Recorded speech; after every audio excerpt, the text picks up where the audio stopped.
लेकिन जुलाई के मंथ में आपको पसीना नहीं आएगा क्योंकि एटमॉस्फेयर में ऑलरेडी ह्यूमिडिटी बहुत ज़्यादा होती है, इसलिए पसीना नहीं आएगा। और पसीना नहीं आएगा तो होगा क्या कि आपकी बॉडी से हीट निकलेगी ही नहीं। हीट नहीं निकलेगी तो बॉडी में रहेगी और क्या होगा, ज़्यादा इरिटेशन महसूस होती है गर्मियों में, जुलाई के मंथ में, है ना। अभी उसमें एसी के बिना काम ही नहीं चलता क्योंकि इतना ह्यूमिडिटी लेवल हो जाता है। तो एसी क्या करता है ना, रूम की जो भी ह्यूमिडिटी होती है उसको खींच लेता है और वो ड्राई कर देता है ना। और ड्राई कर देगा तो हमारा जो पसीना होता है बेसिकली वो निकलने लगता है, हीट रिलीज हो जाती है बॉडी से और बॉडी ठंडा महसूस करती है। तो अभी तो सब कुछ ठीक है, फिलहाल तो इतना मुश्किल नहीं है, लेकिन आने वाले टाइम में बड़ा इस बार गड़बड़ हो सकती है तो बारिश ना हो।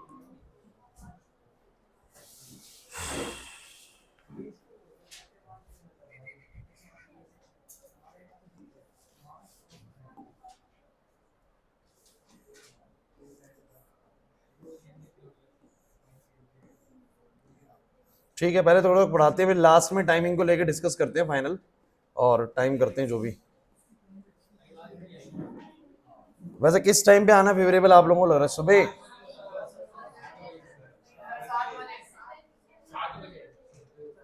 सुबह ही आने में फेवरेबल है सारे?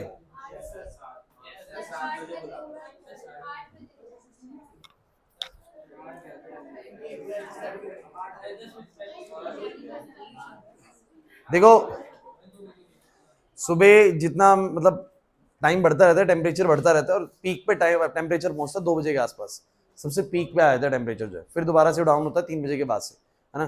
तो लगभग 10-11 बजे तक की जो भी टाइमिंग्स होती है ना, उससे पहले पहले अगर हम क्लास खत्म कर लेते तो ज़्यादा इश्यू नहीं है, उस तक इतना हीट नहीं होता है। 12 बजे के बाद हीट शुरू होता है बढ़िया वाला। तो चलो कोई नहीं, जाते बात करेंगे। लेकिन मुझे तुम एक बात बताओ, एक बार देखना वीडियो चालू है, ठीक है। चलो अब एक बात करते हैं बच्चों, आप मुझे बताओ, मैं सब बच्चों को ना बोर मॉडल सिखा रहा हूँ और लगभग हमारी 3 क्लासेस हो चुकी हैं बोर मॉडल पे, आज 4th क्लास है हमारी, और आज इसको फुल एंड फाइनल कर देंगे हम बोर मॉडल को पूरी तरीके से। तो लेकिन बोर मॉडल में हमने क्या क्या पढ़ा, ऑलमोस्ट सबने क्लासेस ली हैं बोर मॉडल की, और आप लोगों को अब तक समझ में आ गया होगा बोर मॉडल में कि बोर मॉडल में सबसे पहले चीज जो मैंने आप लोगों को बताई थी वो था radius of the nth orbit of any atom. क्या अब आप लोग इस चीज में कैपेबल हैं कि किसी भी एटम के किसी भी ऑर्बिट का रेडियस निकाल लोगे, है ना। सो इस पेज पे है, अरे यार पीडीएफ तो खत्म होने वाला है इसका, चलो कोई नहीं, इसी पे रिवाइज कर लेते हैं फिर नेक्स्ट में आएंगे। सो गाइस मुझे बताओ मैंने तुम्हें क्या क्या करवा दिया है। मैंने तुम लोगों को सबसे पहली चीज बोलो क्या करवाई थी, radius of nth orbit of any atom. हम किसी भी एटम के किसी भी ऑर्बिट का बोलो क्या निकाल सकते हैं, बोलो रेडियस। और रेडियस का फॉर्मूला क्या रहेगा, आर एन बराबर 52.9 एन स्क्वायर बाय में जेड पिकोमीटर्स। ये किसमें रहेगा, इज दिस फाइन।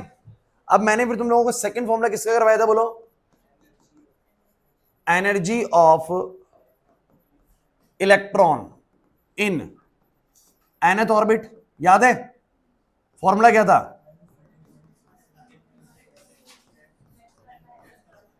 नहीं आ रहा याद।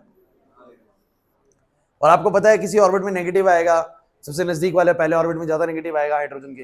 मैंने आप लोगों को इस तरीके से याद करवाए थे, अगर याद आए तो आप लोगों को, कि भैया जो फर्स्ट ऑर्बिट होगा हाइड्रोजन का, सेकंड ऑर्बिट होगा जो हाइड्रोजन का, थर्ड ऑर्बिट जो होगा, इस तरीके से सब में एनर्जी बोलो क्या होगी, अलग अलग होगी।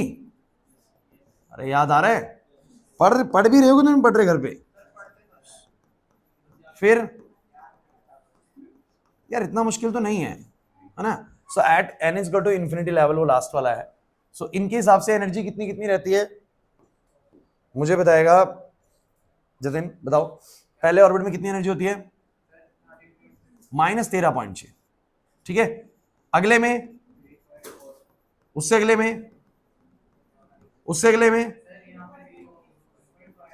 और लास्ट। क्या तुम सब बच्चे ये बात जानते हो कि ये ज्यादा नेगेटिव से कम नेगेटिव होने का मतलब क्या है, कम बाउंडेशन हो रहा है। और क्या ये पता है तुम लोगों को कि अगर इलेक्ट्रॉन फर्स्ट ऑर्बिट में घूम रहा है and it has energy of -13.6, it means कि ये बाउंड है 13.6 से, अगर इसको पूरा +13.6 का एनर्जी मिल जाए तो ये नेट जीरो हो जाएगा, मतलब कहां चला जाएगा बोलो, इनफाइनाइट ऑर्बिट में, मतलब फ्री हो जाएगा अट्रैक्शन ऑफ द न्यूक्लियस से। श्योर बात समझ में आती वाली। लेकिन अगर ये 13.6 से कम एनर्जी एब्जॉर्ब करता है तो हो सकता है ना कि ये पूरा फ्री ना हो, लेकिन किसी और ऑर्बिट में जाकर रिवॉल्व करना स्टार्ट कर दे, जिसको मैं क्या बोलता हूं, ट्रांजिशंस बोलता हूं। क्या बोलता हूं, ट्रांजिशन। क्लियर है भाई आप लोगों को, सिद्धि, है ना। सो मैंने ये बोला था कि अगर इलेक्ट्रॉन्स एनर्जी एब्जॉर्ब करते हैं, जब इलेक्ट्रॉन्स एनर्जी एब्जॉर्ब करते हैं, they may transit from the lower orbit to the upper orbit ना, हो सकता है फर्स्ट ऑर्बिट को छोड़ के कहां चले जाए बोलो, थर्ड में चले जाए, फर्स्ट को छोड़ के फोर्थ में चले जाए, किसी में भी जा सकते हैं, फ्री भी हो सकते हैं, डिपेंडिंग कि उन्होंने कितनी एनर्जी बोलो क्या करिए, एब्जॉर्ब करिए। तो वो आपसे क्वेश्चंस पूछता है फिर, energy during transitions, energy of radiation during transition. थोड़ा सा रिवाइज करा रहा हूं मैं आप लोगों को बस, फिर आज की क्लास का बताऊंगा, थोड़ा सा गो थ्रू हो जाए चीजों से। Energy of radiation during transition, क्या मतलब इसका कि जब ट्रांजिशंस होते हैं, मतलब एनर्जी एब्जॉर्ब होती है, तो वो लो लेवल से कहां जाता है बोलो, अपर लेवल पे जाता है। सिखाया था कि सिखाया था? अच्छा, अगर वो बोले कि फर्स्ट से फोर्थ में गया तो मतलब कितनी एनर्जी एब्जॉर्ब करी, कैसे निकालते हो? E4 minus E1। अरे यही तो करते हो ना आप लोग, नहीं आ रहा यार? या फिर तुम लोग डायरेक्ट एक फॉर्मूला लगा देते हो, तो भैया या तो हम लगाते हैं कि energy at the final state minus energy at the initial stage, या तुम लोगों का बस सीधा फॉर्मूला है बच्चों, कितना 13.6 जेड स्क्वायर, याद आ रहा है कि नहीं आ रहा? एनआई स्क्वायर माइनस में क्या, अरे नहीं आ रहा याद, तो ये फॉर्मूला लगा देते हो भाई, यूं बताए तो कि इनिशियल 1 था, फाइनल 4 था, और हाइड्रोजन के लिए Z1 था, और निकल जाएगा एनर्जी कितना है। लेकिन क्या बच्चों, रेडिएशन के पास सिर्फ एनर्जी ही एक पैरामीटर होता है क्या? रेडिएशन के पास सर एनर्जी भी होती है, एनर्जी भी होती है, फ्रीक्वेंसी भी होती है, और एक रेडिएशन जो आ रही है सिर्फ उसके पास एनर्जी एनर्जी नहीं है, उसकी कुछ फ्रीक्वेंसी भी है, कितने ऑसिलेशंस पर सेकंड ले रही है, उसकी कुछ वेव लेंथ भी है, सिखाया था लास्ट क्लास में मैंने, तो ये सब मैं बता चुका हूं आप लोगों को। तो वो फ्रीक्वेंसी और वेवलेंथ पूछ रही है कि बताओ जरा, एक इलेक्ट्रॉन ने ट्रांजिशन करा फर्स्ट से फोर्थ स्टेट में, बताओ जरा उसने जो रेडिएशन एब्जॉर्ब करी है उसका फ्रीक्वेंसी कितना है, क्लियर है कि नहीं, उसका वेवलेंथ कितना है। वो एनर्जी तो पूछ ही सकता है, साथ ही साथ फ्रीक्वेंसी और वेवलेंथ भी पूछ सकता है। तो अगर वो ऐसा क्वेश्चन करेगा तो मैंने यहां पर फॉर्मूला बनवाया था, that is the frequency of radiation, frequency of radiation during transition, किसी ट्रांजिशन के दौरान जो रेडिएशन की फ्रीक्वेंसी होती है वो कैसे निकलेगी, तो आप बोलेंगे जो भी ट्रांजिशन हुआ है उसके अकॉर्डिंग फ्रीक्वेंसी निकलेगी इस फॉर्मूले से, 3.28 इंटू 10 की पावर 15 जेड स्क्वायर 1 बाय में एन स्क्वायर माइनस में 1 बाय में, समझ नहीं आ रहा यार। फिर मैंने बोलो क्या बताया तुम लोगों को, वेवलेंथ, एक क्वेश्चन भी दिया था मैंने यार तुम लोगों को शायद, या नहीं करा, wavelength of radiation during transition. तो वेवलेंथ कितनी, वेवलेंथ का फॉर्मूला ऐसा बना था, 1 बाय लैम्डा बराबर में 1.09 इंटू 10 की पावर 7 जेड स्क्वायर 1 बाय में एन स्क्वायर माइनस में 1 बाय में, इज दिस फाइन? समझ नहीं आ रहा शायद। तो ये तीन फॉर्मूले जो मैंने लास्ट में करवाए, किसके फॉर्मूले बच्चों, फोकस करो भाई, ये जो तीन फॉर्मूले करवाए ये हैं ट्रांजिशंस के दौरान की, मतलब जब इलेक्ट्रॉन जंप करता है, क्या करता है बोलो। अच्छा, एक बात मैं मोरओवर ऐड कर रहा हूं, ये मैंने बता तो रखी तुम लोगों को, लेकिन शायद एक बच्चे को ना बताओ, कि जब इलेक्ट्रॉन एनर्जी एब्जॉर्ब करता है तो ऊपर जाता है, लेकिन अगर एनर्जी रिलीज कर दे तो कहां आएगा, नीचे। तो ट्रांजिशन सिर्फ ऐसे नहीं होते कि ऊपर जाते हुए होते, वो नीचे आते हुए भी हो सकते हैं। मतलब कहने का मतलब, अगर इसने 13.6 ले लिया, मान लो 10.2 ली, कितनी बोलो 10.2, तो 13 माइनस 13.6 जमा 10.2 कितना हो जाएगा, माइनस 3.4, तो वो सेकंड ऑर्बिट में जंप कर जाएगा। लेकिन अगर वही 10.2 वापस से रिलीज कर दे तो वापस क्या गिर जाएगा बोलो, फर्स्ट ऑर्बिट में गिर जाएगा। समझिए इस बात को, अगर उसने एनर्जी एब्जॉर्ब करी है तो ऊपर चला जाएगा, और वापस से रिलीज कर दिया तो कहां आ जाएगा, नीचे। तो कभी कभी ऐसे भी सवाल कर लेता है कि इलेक्ट्रॉन सेकंड ऑर्बिट से फर्स्ट ऑर्बिट में गिर गया है, तो बताइए कितनी एनर्जी रिलीज करी होगी। तो जितनी फर्स्ट से सेकंड जाने के लिए लेता है उतनी बोलो वापस क्या करता होगा, रिलीज करता होगा। एक सिंपल सी थ्योरी लगानी है आप लोगों को, तो फॉर्मूला सेम रहेगा, E2 माइनस क्या बोलो, E1। अगर वो बोल रहा है कि बताइए 1 से 2 जाने में कितना एनर्जी लेगा, तो बोलो क्या बोलोगे, E2 माइनस E1। और बोलेगा 2 से फर्स्ट पे गिर गया तो कितनी एनर्जी रिलीज कर दी, बोलोगे E2 माइनस E1। जितने का डिफरेंस है उतना ही एब्जॉर्ब करके गया था, और जितने का डिफरेंस है उतना ही रिलीज करके वापस से नीचे गिर गया। चिंता मत करिए, मैं क्वेश्चन कराता हूं आप लोगों को। लेकिन मुझे एक बात जाननी है, ये तीन फॉर्मूले ट्रांजिशंस के हैं, और वो दो फॉर्मूले किसी भी nth ऑर्बिट के अंदर रेडियस बताने का और उस ऑर्बिट के अंदर इलेक्ट्रॉन का एनर्जी बताने का है। एनर्जी जैसे निकल के आएगा नेगेटिव में, वो आपको बाउंडेशन का अंदाजा देगा कि वो इलेक्ट्रॉन कितना बाउंड है। समझ नहीं आ रहा? पक्का आपको ये पांचों फॉर्मूले रिलेट हो रहे हैं दिमाग के अंदर? पहले दो फॉर्मूले क्या बताते हैं, किसी भी इलेक्ट्रॉन की रेडियस कितनी है जिस ऑर्बिट में घूम रहा है, और वो उसका एनर्जी कितना है। एनर्जी नेगेटिव में आएगा, और नेगेटिव एनर्जी आपको अंदाजा देगी कि वो कितना ज्यादा बाउंड है, उसको फ्री कराने के लिए कितना ज्यादा एनर्जी अभी चाहिए। अरे नहीं आ रहा समझ में? और नीचे वाले तीन फॉर्मूले क्या बताते हैं कि जब इलेक्ट्रॉन एनर्जी लेता है तो ऊपर जाता है, या भैया ऊपर से जब नीचे गिरता है तो एनर्जी बोलो क्या करता है, रिलीज करता है। तो वो जो रेडिएशन एब्जॉर्ब करी है, रेडिएशन रिलीज हुई, उसका एनर्जी कितना है, उसकी रेडिएशन की फ्रीक्वेंसी कितनी है, उस रेडिएशन की वेवलेंथ कितनी है। क्योंकि एक रेडिएशन के पास जो रेडिएशंस होती है ना, इनके पास अपना एनर्जी भी होता है, फ्रीक्वेंसी भी होता है, और वेवलेंथ भी होता है। तो वो बोलेगा मान लो चौथे से पहले पे गिर गया तो रेडिएशन निकला, एमिट हुआ रेडिएशन। अब वो जो रेडिएशन एमिट हुआ, उस रेडिएशन का एनर्जी कितना है, उसका फ्रीक्वेंसी कितना है, उसका वेवलेंथ कितना है। तो मेरे पास फॉर्मूला है भाई, energy of radiation during transition, frequency of radiation during transition, wavelength of radiation during transition. समझ में आया? नहीं आया? अब मैंने तुम लोगों को एक क्वेश्चन भी दिया था, अगर तुम लोगों को याद हो तो, पता नहीं तुम लोगों ने करा कि नहीं करा। एक क्वेश्चन लिखो सब बच्चे, लिखो अभी करो, इसी पीडीएफ में कहीं एडजस्ट कर दें। अच्छा ये क्वेश्चन दिया था मैंने, करके लाए तुम लोग? लग नहीं रहा मुझे कराए। तो अभी इसी तरह का ही क्वेश्चन ले लो एक और। अब क्वेश्चन बदल देना, क्वेश्चन लिखना कैलकुलेट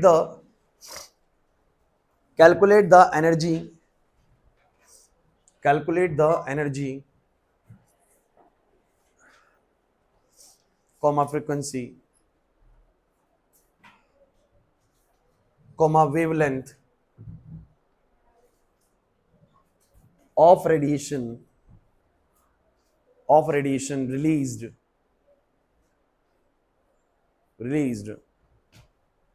during a transition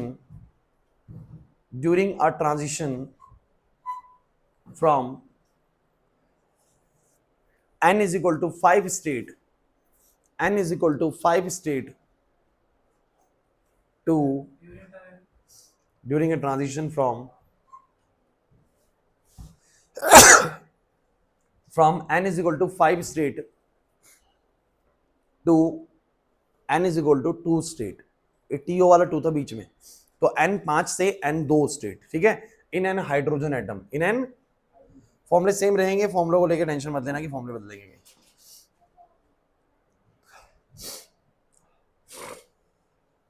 मैं करवाता हूं, कोई नहीं, आप पहले ट्राई करेंगे आप लोग। अच्छा एक बताइए, 5 से 2 पे गिर रहा है, एनर्जी अब्सॉर्ब करी होगी, रिलीज हुई होगी? पक्का रिलीज हुई होगी सर। अगर 5 से 2 पे गिर रहा है तो ऊपर से नीचे गिर रहा है तो एनर्जी रिलीज करी होगी पक्का ना? नहीं आ रही बात समझ? तो करो, माइनस में आ सकता है आंसर, कोई दिक्कत नहीं है।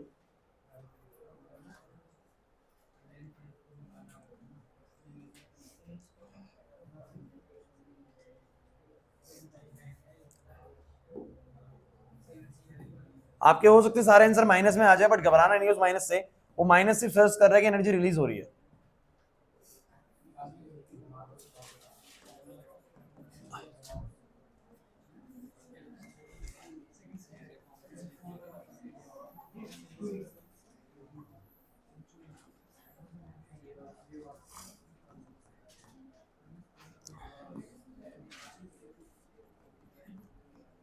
जिन बच्चों को सवाल समझ में नहीं आया ऊपर देख सकते हैं भाई।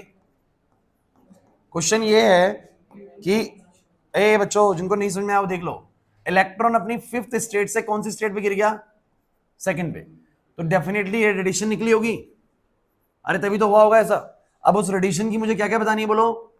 एनर्जी, उस रेडिएशन की फ्रीक्वेंसी, और उस रेडिएशन की, हालांकि इतनी सारी चीजें कभी नहीं पूछता वो, एक ही चीज पूछता है, तो फ्रीक्वेंसी पूछता है, एनर्जी पूछता है, वेवलेंथ।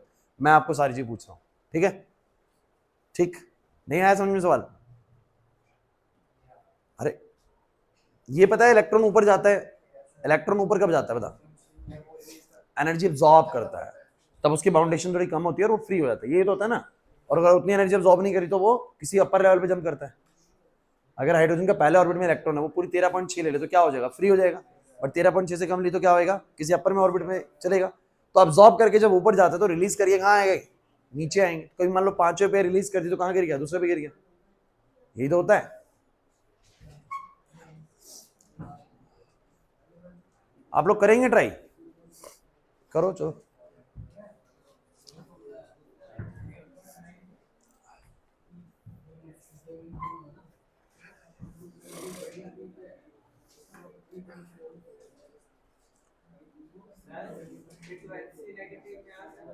देखो नेगेटिव का यहाँ पर मतलब ना मेन सिर्फ रिलीज से है कि एनर्जी यहाँ पर रिलीज हो रही है। आपके आंसर्स नेगेटिव में दिख रहे हैं, they just indicate that energy is released. Otherwise frequency तो पॉजिटिव ही चीज रहेगी ना हमेशा। आपकी वो भले ही नेगेटिव में आ रही है, बट आप यहाँ पर क्या लिखेंगे? उसका फ्रीक्वेंसी पॉजिटिव कर देंगे लास्ट में, पॉजिटिव वैल्यू है, फ्रीक्वेंसी पॉजिटिव लिख देंगे लास्ट में। भले ही वो नेगेटिव फॉर्मुले से आ रहा है, वो तो एक तरफ तो नेगेटिव देगा। अगर आप जैसे मर्जी कर लो, फॉर्मुला जैसे मर्जी बना लो, आप दो फॉर्मुले तो याद करोगे नहीं, फॉर्मुला एक ही याद करेंगे, बट फ्रीक्वेंसी नेगेटिव में आएगा तो नेगेटिव साइन हम बोलेंगे this indicates that energy is released, है ना। और पॉजिटिव आ रहा है इसका मतलब एनर्जी इज अब्सॉर्ब, ऊपर जा रहा हो, ठीक है। बस ये मतलब इसका। अच्छा मुझे बताओ भाई, सब बच्चों ने एनर्जी का फॉर्मुला डायरेक्ट वाला लगाया क्या करा? डायरेक्ट वाला लगाया। या तो E5 माइनस E2 लगा सकते हो या डायरेक्ट वाला लगा सकते हो 13.6 जेड स्क्वायर 1 बाय में NI स्क्वायर माइनस में 1 बाय में NF स्क्वायर। बोलो कितना आया 13.6 1 स्क्वायर। बोलो इनिशियल कहां था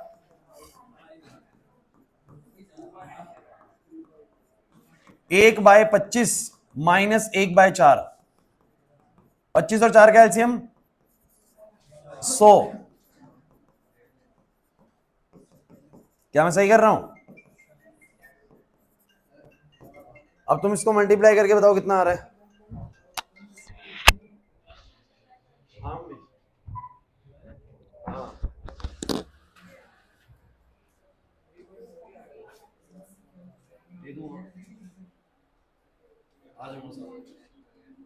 मेरे को टाइम लगे 7:30 लगा रहा है लगाई कुछ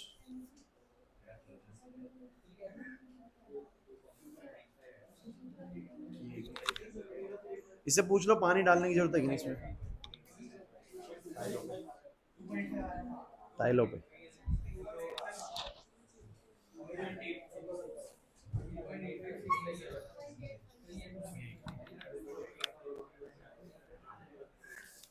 ठीक है चलो हाँ भाई क्लास कितना ये 2.85 ले लेते हैं ना या राउंड ऑफ कर दो 2.86 हो जाएगा ना फिर। अच्छा तो इलेक्ट्रॉन वोल्ट अच्छा माइनस आ रहा है। अच्छा माइनस क्या सजेस्ट कर रहा है बस वो सुनो।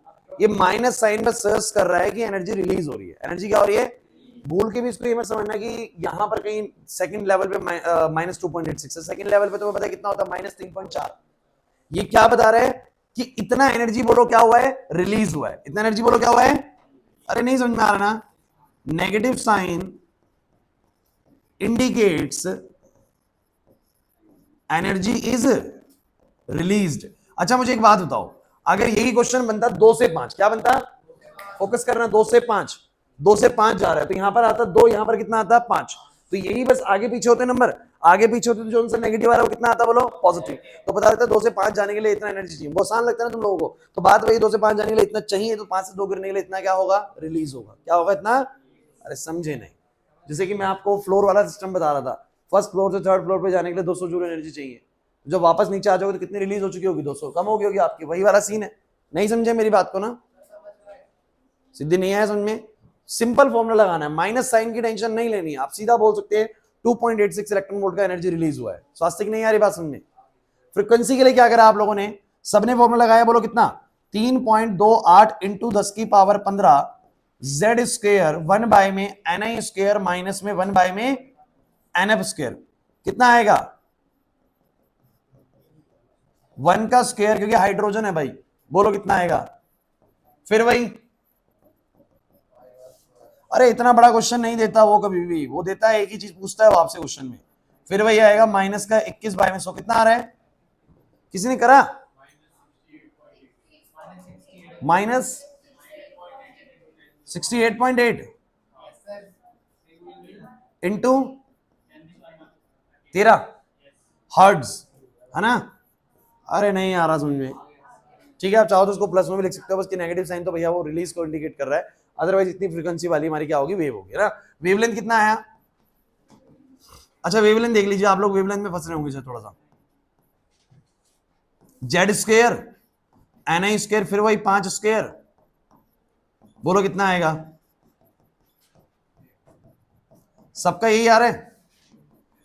अब बताओ जरा 1 बाय लैम्डा कितना आ गया 21 से गुना करो 1.09 को कितना आएगा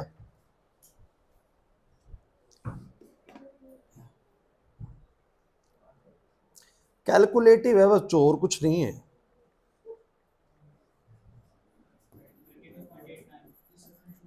इंटू 10 की power 5 but your lambda is ये दिस इज 1 बाय लैम्डा ना। सो लैम्डा कितना आएगा बोलो 1 अपॉन में 22.89 इंटू 10 की पावर कितना 5। कोई दिक्कत है अरे समझ ही नहीं आ रहा। अब 10 की पावर 5 तो ऊपर चला जाएगा 10 की पावर -5 और 1 अपॉन में 22.89 कर दो 1 अपॉन 22.89 या 8 तक कर देना कोई दिक्कत नहीं है। दिस विल बी 0.043 है ना। So this is your lambda, metres में आप लोगों को आ गया आंसर, और छोड़ दीजिए इसको यहीं पर, ठीक है, इतने में छोड़ दीजिए। नहीं आया समझ में? और थोड़ा सा बढ़िया बताऊं इसको, बुक्स कैसे लिखती है, बुक्स कैसे लिखती है, मैं इसके एक और डेसिमल बढ़ा देता हूं, इतना लिख देता हूं डेसिमल में। सुनना सुनना सब बच्चे, बुक्स क्या लिखेगी, बुक्स ऐसे लिखेगी नहीं इसका आंसर, आंसर आपने ठीक लिखा है वैसे, आंसर कोई गलत नहीं है, लेकिन बुक्स क्या करेगी, बुक्स इसको लिखेगी 436 नैनोमीटर्स। क्या लिखेगी? 436 नैनोमीटर्स। को समझने की कोशिश करना, क्या तुम लोगों को पता है कि अगर मैं डेसिमल को आगे ले जाऊं, डेसिमल को आगे ले जाऊं 4 डेसिमल आगे, तो मैं इसको 10 की पावर -9 भी लिख सकता हूं? समझे नहीं कैसे लिख दिया मैंने ये? अरे मान लो मैंने पॉइंट हटाया तो 4 जीरो नीचे आएंगी, पॉइंट हटाया तो 4 जीरो क्या आएंगी नीचे, वो 4 जीरो वापस ऊपर जाएंगी तो माइनस में हो जाएंगी, 10 की पावर -4। समझे नहीं ना? मैंने कहा अगर मैंने पॉइंट हटाया तो कितनी जीरो नीचे आएंगी? 4। जब 4 जीरो नीचे आएंगे, 10 की पावर 4 है, ऊपर जाके 10 की पावर -4, और 10 की पावर -4 और 10 की पावर -5 कितना हो जाएगा? 10 की पावर -9 हो जाएगा। अभी क्यों कर रहा हूं? क्योंकि ज्यादातर चीजों की वेवलेंथ जो होती है, हमारे आसपास जो भी वेव्स होती हैं, उन सबकी वेवलेंथ नैनोमीटर्स में एक्सप्रेस करते हैं। किसमें बोलो? क्योंकि मीटर्स में एक्सप्रेस करूंगा तो बड़ा छोटा नंबर लगेगा। कई बार मैं आपसे बात कर चुका हूं, हम ऐसी यूनिट्स चूज करते हैं चीजों को एक्सप्रेस करने के लिए जिनमें हमारी बातें कैसे हो सके, बोलो इजी हो सके, है ना। गोल्ड ग्राम में बात करते हैं, गोल्ड केजी में बात नहीं करते, लॉजिकल नहीं बनता। चीनी ग्राम में नहीं करते, चीनी किसमें करते हैं, बोलो केजी में बात करते हैं, बोलो है कि नहीं। सो वही बात मैं कह रहा हूं कि वेवलेंथ की जो बात करी जाती है किसमें करी जाती है? नैनोमीटर्स में। किसमें बोलो? क्योंकि नैनोमीटर्स में एक बढ़िया नंबर लगता है। कैसे? 436 × 10 की पावर -9 है, तो हम जानते हैं 1 नैनोमीटर किसके बराबर होता है, तो बोलो इसको लिखा क्या जाएगा, बोलो इसको क्या लिखा जाएगा? 436 नैनोमीटर्स। अरे नहीं आया समझ में? तो इस रेडिएशन की वेवलेंथ जो होगी, जो 5 से 2 पे गिरते वक्त होगी, कितनी होगी? 436 नैनोमीटर होगी। नहीं आया समझ में? जिसे रेडियसेस हमने पिकोमीटर्स में एक्सप्रेस करे, नैनोमीटर में भी नहीं करे, फिर भी बढ़िया नंबर नहीं आता। पिकोमीटर्स में देखा आंसर ऐसे आ रहे थे, 52 पिकोमीटर, 53 पिकोमीटर, पिकोमीटर में सही चल रहा था उसका आंसर, क्योंकि उसकी वैल्यूज ऐसी थी, उसकी वैल्यूज ऐसी थी, 10 की पावर -12 मीटर्स में थी, तो नैनो में एक्सप्रेस करने का फायदा नहीं है। 10 की पावर -12 मीटर को हमने क्या लिखा? पिकोमीटर्स लिखा, तो पिकोमीटर में एक्सप्रेस किया। तो हर चीज के लिए यूनिट हमने अपनी अलग बना रखी है बच्चों, जिसमें हम चीजों को इजीली एक्सप्रेस कर सकें। तो करने को तो मेरा आंसर ये बिल्कुल एक्यूरेट है, इसको गलत नहीं कर सकता, कहीं ले जाओ कोई गलत नहीं करेगा, लेकिन इसको बढ़िया तरीके से लिखना किसमें, बोलो 436 नैनोमीटर में लिखना ज्यादा बेहतर है ना।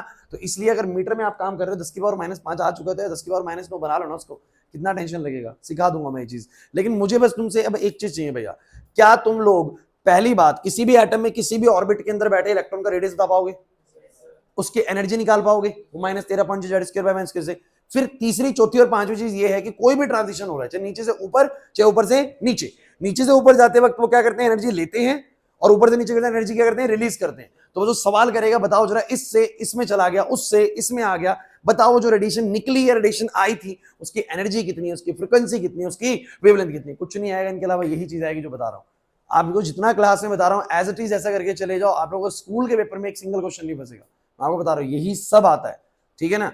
इन्हीं में से यही चीजें निकलेंगी, और जो बनती चीजें मैं करा रहा हूं साथ के साथ ही। समझ में आ गई वाली बात या नहीं आई? आयुष कर लोगे ट्रांजिशंस के बाद? अब और बात करते हैं आगे की। अब आगे क्या सिखाना है मुझे आप लोगों को, हमारे पास आधा घंटा और मेरे को बीच में और कुछ चीजें भी ऐड करनी है। सो गाइस देखिए, जिन बच्चों ने शुरुआत से ही चैप्टर पढ़ा है ना, उनको वेव्स के बारे में कुछ और भी बातें बताई गई थी, और जिन बच्चों ने शुरू से नहीं पढ़ा है उनको थोड़ा सा नहीं पता है, तो मैं एक हल्की सी चीज में ऐड करूंगा। बच्चों हमारे पास ना वेव्स बहुत सारी हैं, कौन कौन सी बोलो? गामा रेस, याद आ गया पहले वाले बच्चों को? X rays, ultra violet rays, कुछ सीखना, अच्छा है, बड़ा टॉपिक ये। फिर होता है बच्चों विजिबल रेज, और अगर टॉपिक पूरा नहीं हो पाया तो जहां तक बताऊंगा वहां तक अच्छे से सीख लेना। Infrared rays, microwaves. बच्चों ये सारी की सारी वेव्स हैं, और सारी की सारी वेव्स किस पैटर्न में होती हैं? इधर अक्षरा, सारी की सारी वेव्स कैसी होती हैं? तो सारी की सारी सर जो वेव्स होती है ना, वो इसी तरह की होती है ना। बस फर्क ये होता है सर, कोई वेव ऐसी होती है तो कोई वेव ऐसी होती है। क्या फर्क है? फ्रीक्वेंसी और वेवलेंथ का फर्क है ना। इसकी फ्रीक्वेंसी ज्यादा है, वेवलेंथ कम है। इसकी फ्रीक्वेंसी कम है बट वेवलेंथ, देख लो ना, वेवलेंथ इसको बोलते हैं एक वेव की लेंथ। इसकी वेव की लेंथ देखो बहुत छोटी सी है, लेकिन फ्रीक्वेंसी ज्यादा ऑसिलेट करती है। एक बार ऑसिलेट करती है वो 6 बार ऑसिलेट कर देती है उतनी देर में, बोलो है कि नहीं? तो उसकी फ्रीक्वेंसी ज्यादा है बट वेवलेंथ कम है, उसकी फ्रीक्वेंसी कम है बट वेवलेंथ। लेकिन मैंने आप लोगों को बताया था इन सबका स्पीड सेम होता है, इन सबका।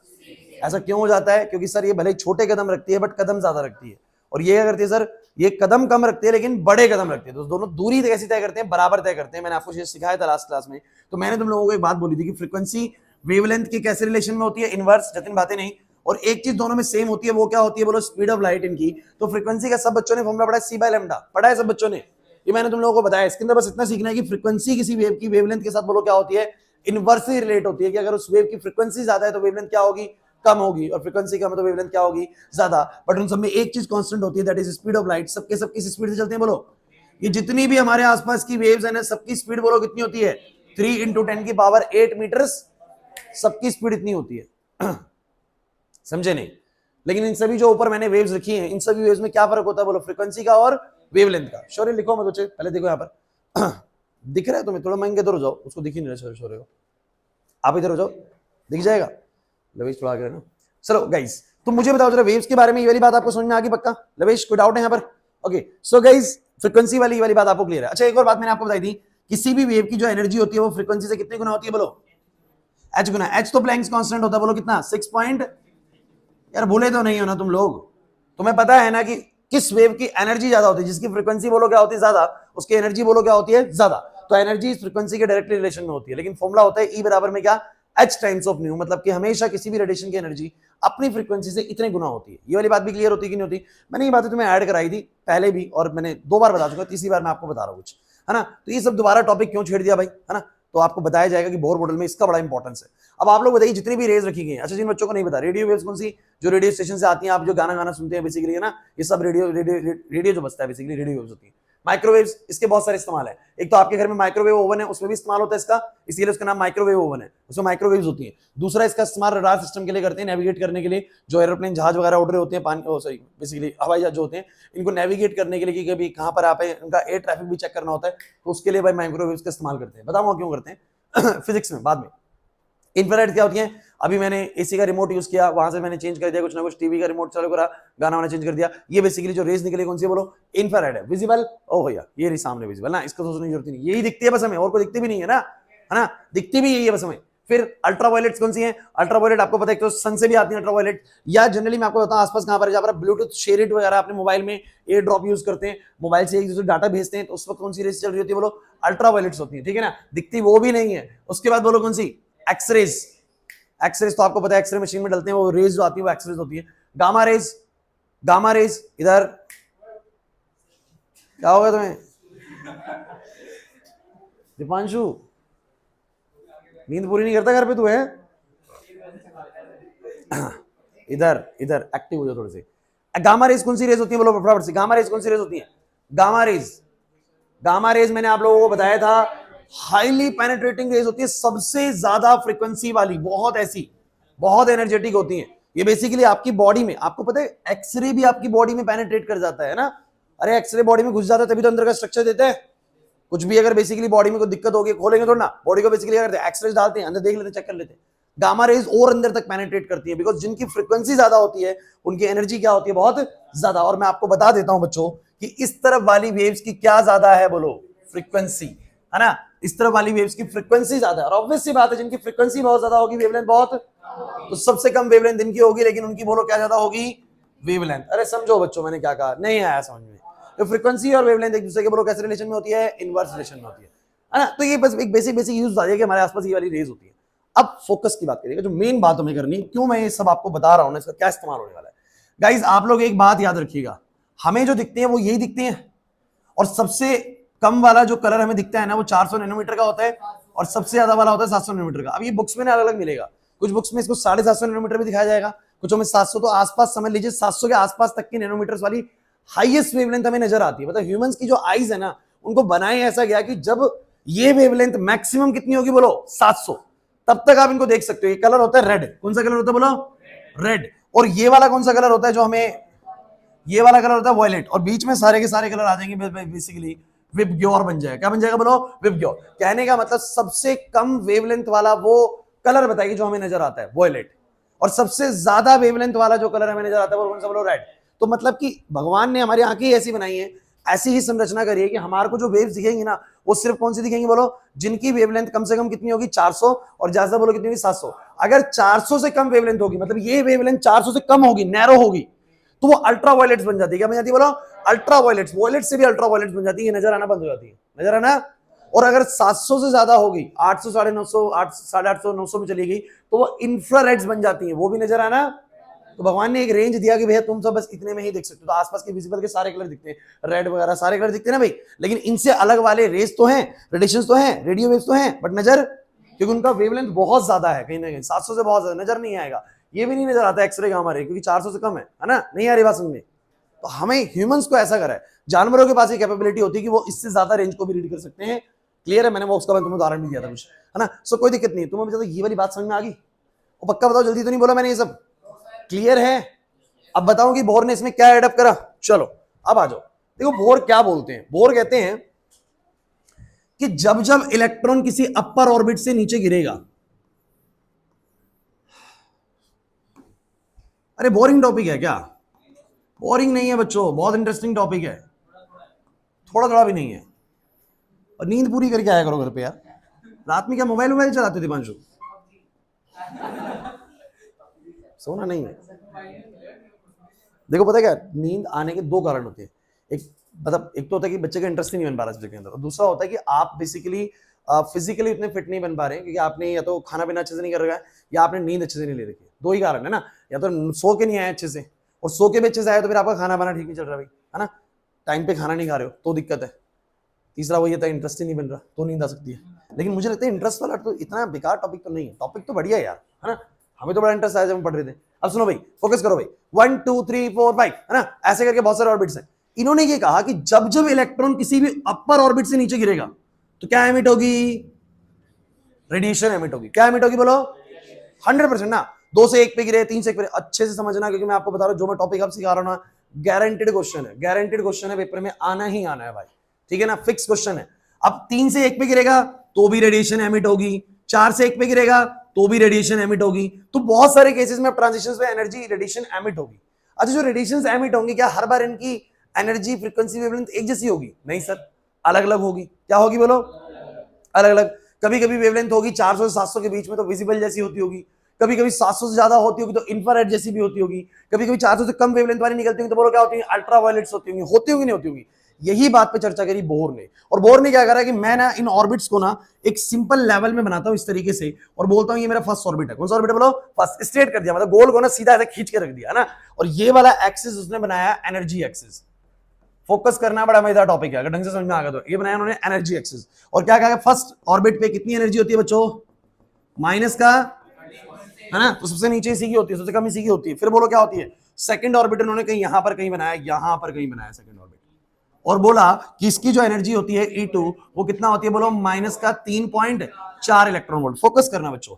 फिर इन्होंने थर्ड ऑर्बिट यहां कहीं बनाया। अब कुछ बच्चे कहेंगे सर गैप कम हो गया। कौन बच्चा बताया गैप कम क्यों हो गया? नहीं, लेवल्स के बीच में गैप कम क्यों हो गया? बहुत अच्छे, क्योंकि ये एक्सिस एनर्जी एक्सिस है, तो यहां और यहां वाले के बीच में गैप 10 यूनिट का है लगभग। कितने का बोलो?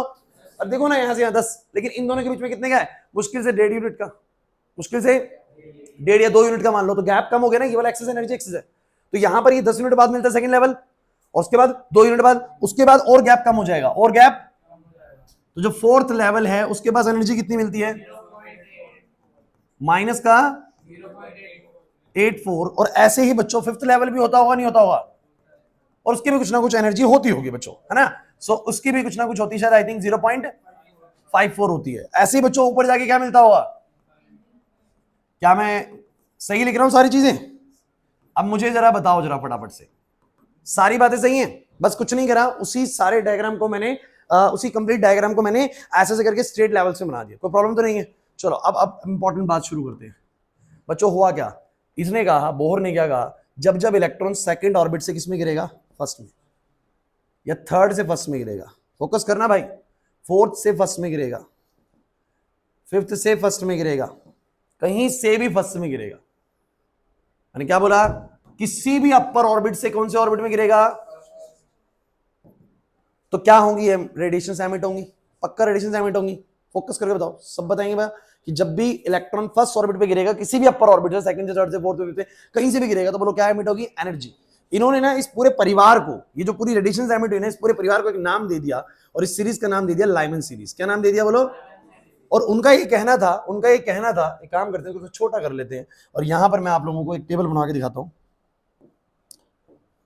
ध्यान से सुनना भाई, ये समझ में आना बहुत जरूरी है, क्योंकि ये नहीं आया तो प्रॉब्लम हो जाएगी भाई। यहां पर मैं सीरीज का नाम लिखूंगा, यहां पर मैं लिखूंगा कौन सी हमारी इनिशियल स्टेज है या कौन सी हमारी फाइनल स्टेज है और कौन सी हमारी इनिशियल स्टेज थी और कौन से रीजन की हमारी वेव है। बच्चों फोकस करेंगे।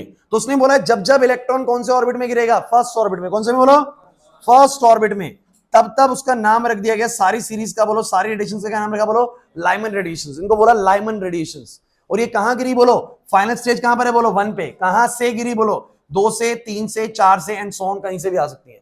और आप मुझे एक बात कहिएगा, जब जब वो फर्स्ट पे गिरेगी ना तो बहुत ज्यादा एनर्जी रिलीज करके गिरेगी। फर्स्ट ऑर्बिट पे जब गिरेगी तो बहुत ज्यादा एनर्जी रिलीज होगी। होगी कि नहीं होगी? अब एक छोटी सी बात, अगर तुम समझ पाओ तो ठीक है, नहीं तो याद कर लेंगे इसको।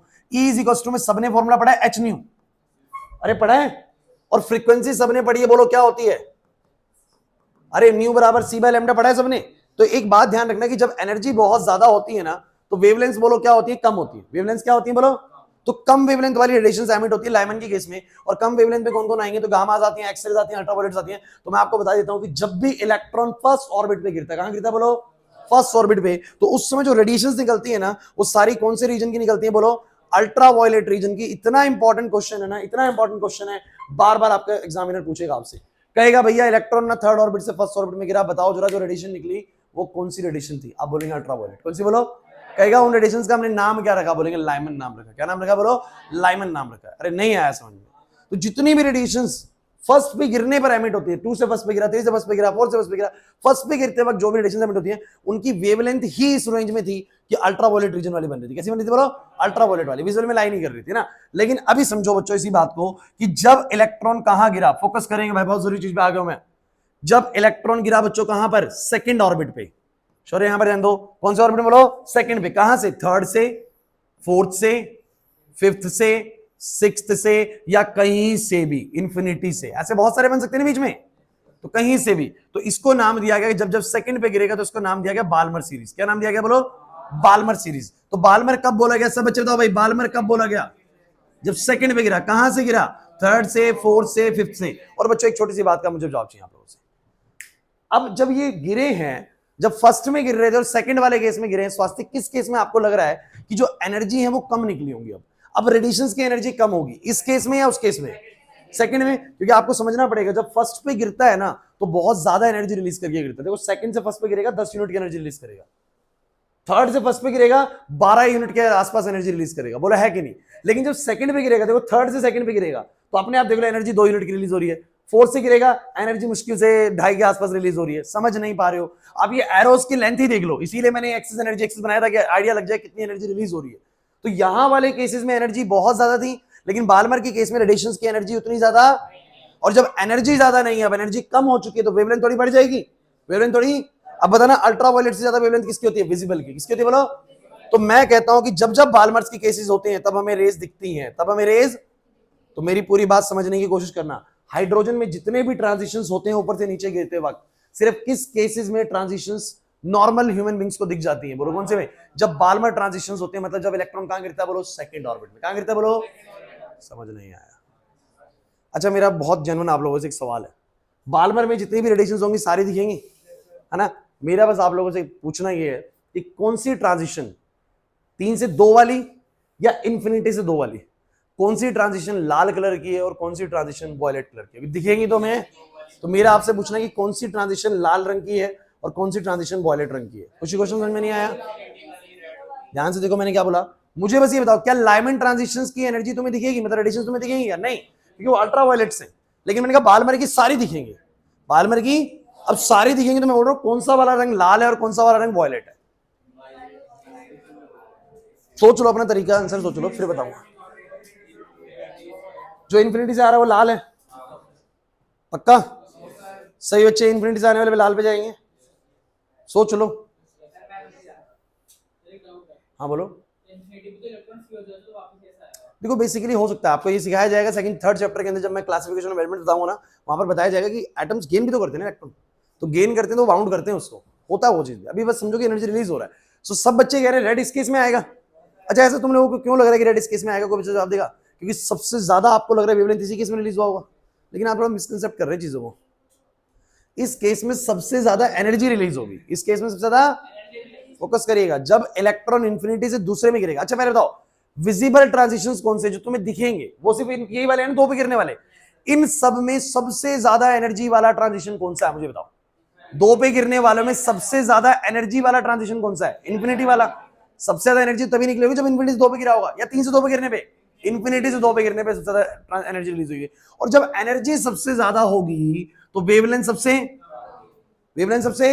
तो विजिबल में सबसे कम वेवलेंथ किसका होता है? सौरभ नहीं आ रहा समझ में? समझो इस बात को यार, ये समझना बहुत जरूरी है। अगर ये समझ में नहीं आया तो टॉपिक जीरो हो जाएगा बिल्कुल। तो मैंने आप लोगों को बोला कि जब जब इलेक्ट्रॉन सेकंड ऑर्बिट में आगे गिरता है ना, तब तक जो रेडिएशन निकलती है वो विजिबल रेंज की होती है। कौन सी होती है बोलो? मतलब 400 नैनोमीटर 700 नैनोमीटर के बीच की होती है, मतलब वॉयलेट कलर से रेड कलर तक की होती है ना। यही तो मैंने बोला ना आप लोगों को, उससे पहले तक की तो अल्ट्रा वॉयलेट्स होती है। तो मैंने आपको ये बोला कि अगर ये सारी विजिबल है तो कौन सा वाला लाल रंग हो, कौन सा वाला?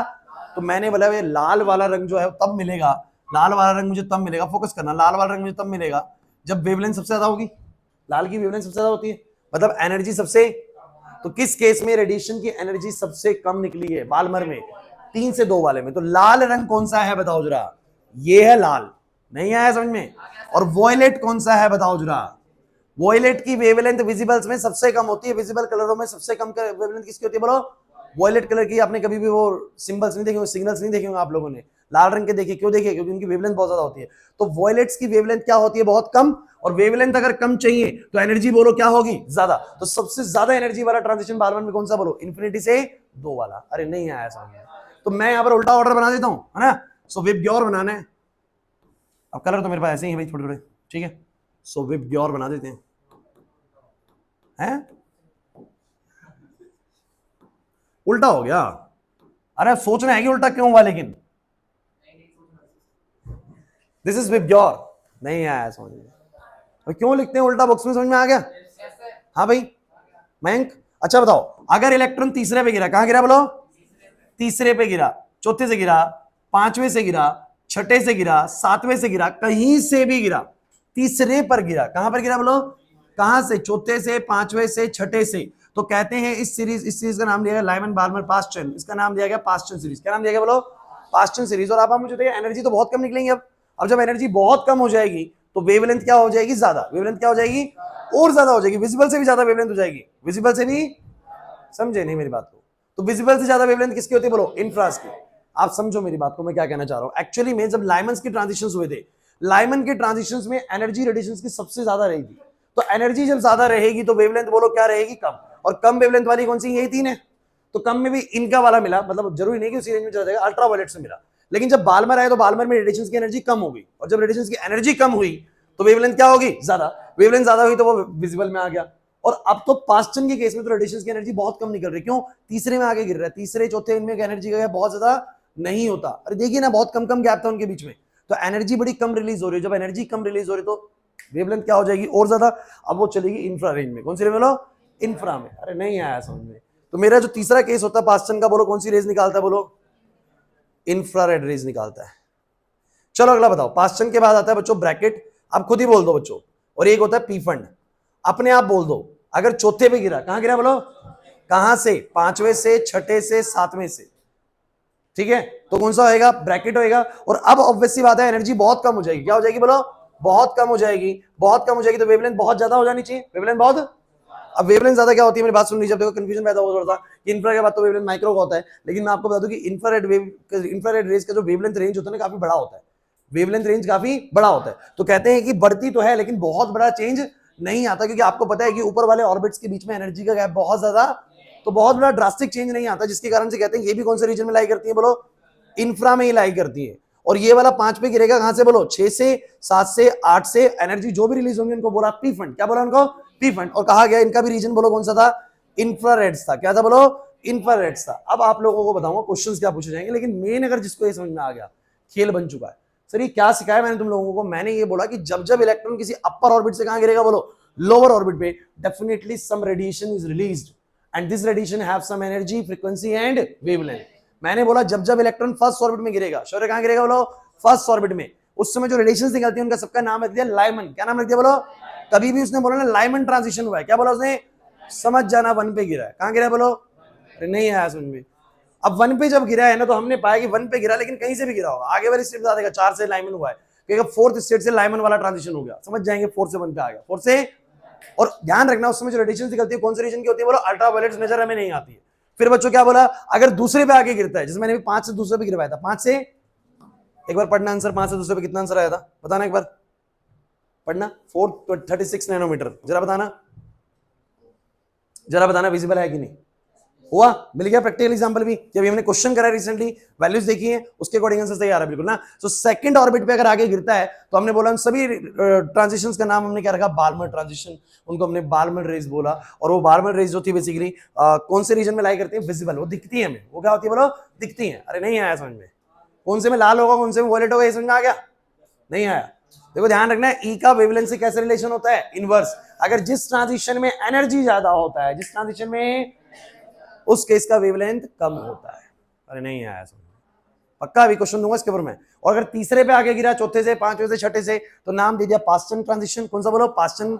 और पास्टन वाले जितने भी केसेस होते हैं उनकी जो रेडिएशंस निकलती है वो कौन सी होती है बोलो, इंफ्रा। ऐसे ही बच्चों चौथे पे गिरेगा, पांचवें पे गिरेगा, नाम देते हैं ब्रैकेट और पीफन। जनरली इन पे क्वेश्चन लेता ही नहीं है, क्वेश्चन लेता है लाइमन बार्मर पे। इसमें बोलो लाइमन बार्मर पे एक क्वेश्चन करें। सो फटाफट से क्वेश्चन देखते हैं। आपको बताना है,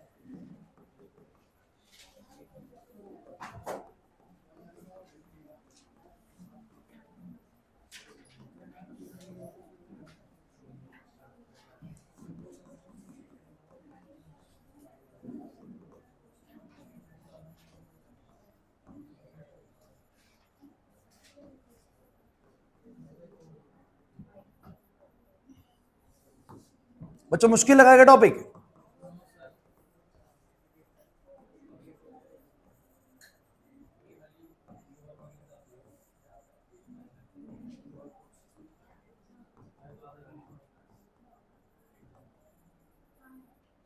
ट्वेल्थ क्लास का एक चैप्टर सीख रहे हो पूरा का पूरा, बता रहा हूँ, ट्वेल्थ क्लास में सेम चैप्टर है, सेम चैप्टर है बिल्कुल। और सब कुछ जो मैं तुम्हें सिखा रहा हूँ मैं ट्वेल्थ लेवल का सिखा रहा हूँ, 11th वाला मैं सिखा ही नहीं रहा हूँ। 11th का तो इससे नीचे नीचे रहेगा।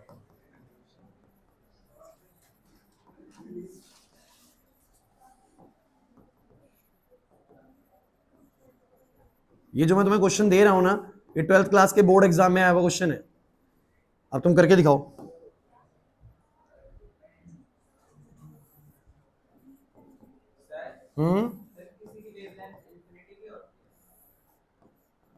इन्फिनिटी तो कैसे हो सकती है, इन्फिनिटी तो नहीं होती।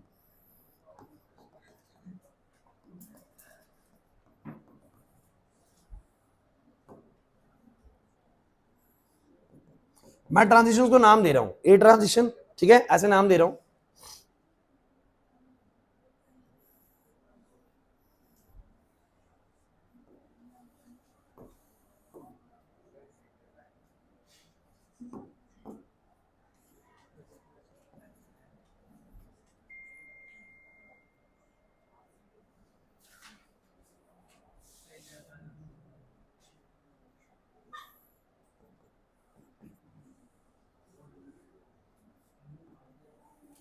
ये मैंने क्या बनाया तुम्हें पता है, ये ट्रांजिशन है, डिफरेंट डिफरेंट ट्रांजिशन है। बोलो ए ट्रांजिशन कौन सा ट्रांजिशन है, जब इलेक्ट्रॉन तीसरे से पहले पे गिरा है, मतलब लाइमन का केस है, तीसरे दूसरे पे गिरा है, बाल्मर का केस है, बी ट्रांजिशन, सी ट्रांजिशन फिर लाइमन है, डी ट्रांजिशन फिर बाल्मर है, और ई ट्रांजिशन हमारा पी फंड हो जाएगा ना।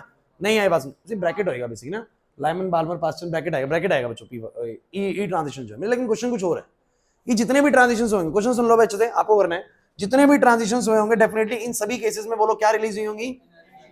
तो आपसे पूछ रहा है कि बताइए आपको अरेंज करना है कि किस ऑर्डर में, मतलब रेडिएशन की एनर्जी सबसे ज्यादा निकली होगी ना, उसका इंक्रीजिंग ऑर्डर लगाना है।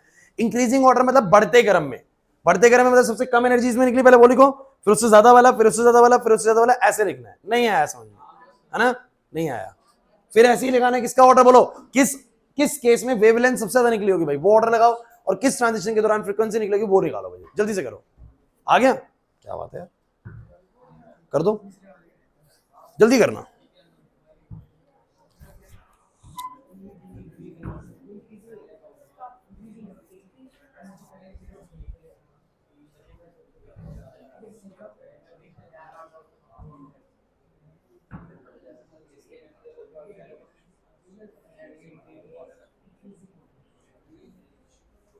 नहीं आ रहा,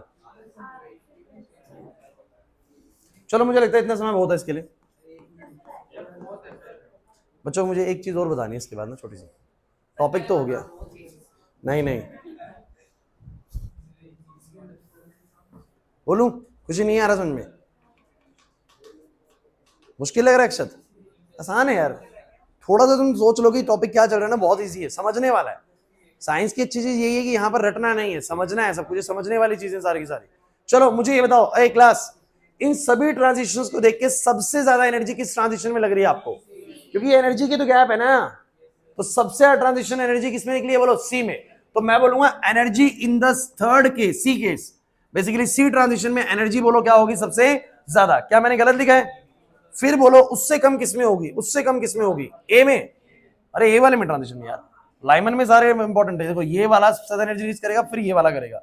और अगर मन में डाउट है ना, मन में डाउट है तो इसकी जानते हो -13.6, इसकी जानते हो -3.4, इसकी जानते हो -1.51, इसकी जानते हो -0.84, इसकी जानते हो -0.4, इसकी जानते हो 0। अरे खुद सोच के बताओ, अगर वो इन्फिनिटी से पहले पे गिरा है कितनी रिलीज करी होगी? 13.6। कितनी रिलीज करी होगी? और अगर वो दूसरे तीसरे से इस पे गिरा है तो कहीं ना कहीं 12 पॉइंट समथिंग आएगी। अरे नहीं आ रहा यार समझ में। और जब बी वाला ट्रांजिशन हुआ तो 2 पॉइंट समथिंग रिलीज हुआ होगा। अरे नहीं आ रहा समझ में, देख के बता रहा है। मैं तो कह रहा हूँ यार, एरो देख के पता लग जाता है किसका लंबा एरो है ना, तो एनर्जी उसी केस में ज्यादा निकली होगी, बिकॉज ये एक्सिस जो बनाया गया था एनर्जी एक्सिस था। तो जब ये एक्सिस मेरा एनर्जी एक्सिस था, तो इसका मतलब वहां से लेके यहां तक अगर एनर्जी घट गई है, इसका मतलब इतनी एनर्जी बोलो क्या होगी? रिलीज होगी। सिंपल लॉजिक पकड़ो ना यार, समझे नहीं ना मेरी बात को? तो सबसे ज्यादा एनर्जी किस ट्रांजिशन में निकली है? सी में। फिर किस में निकली है बोलो? ए में। तो इसके बाद आएगा ए ट्रांजिशन, फिर कौन से में आएगा? डी।